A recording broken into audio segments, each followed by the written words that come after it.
বাঙালির ইমোশনের অন্য নাম হলো সৌরভ গাঙ্গুলি।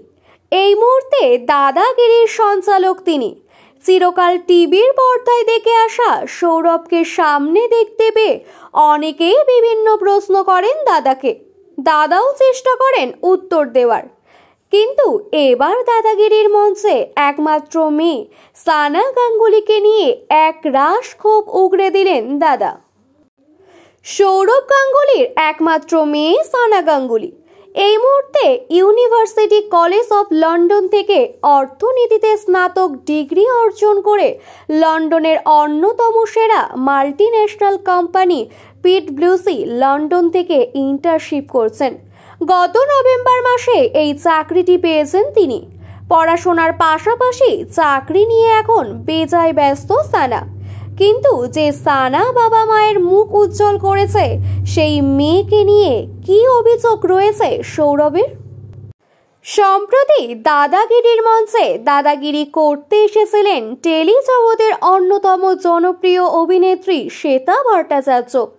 দাদার সঙ্গে গল্প করতে করতে শ্বেতা জানান, শুটিং হোক অথবা ঘুরতে যাওয়া, সবসময় তিনি তার বাবা মাকে সঙ্গে নিয়ে যান।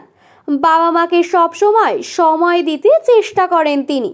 অভিনেত্রীর মুখে এই কথা শুনে কিছুটা মন মরা হয়ে পড়েন দাদা। জানান নিজের অভিজ্ঞতার কথা।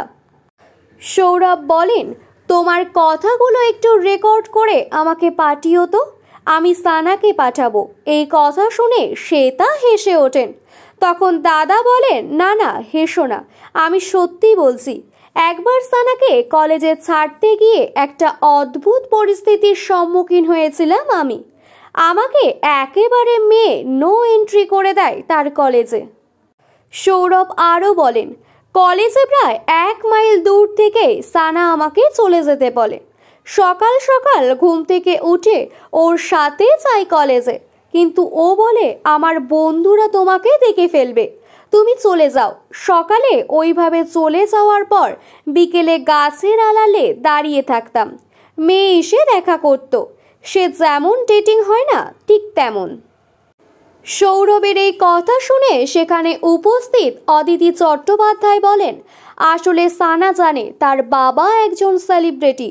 ও জানে ও অনেকের থেকে একেবারে আলাদা। তোমাকে দেখলে সবাই দৌড়ে আসবে, তাই তোমাকে দূরে দাঁড়িয়ে থাকতে বলে।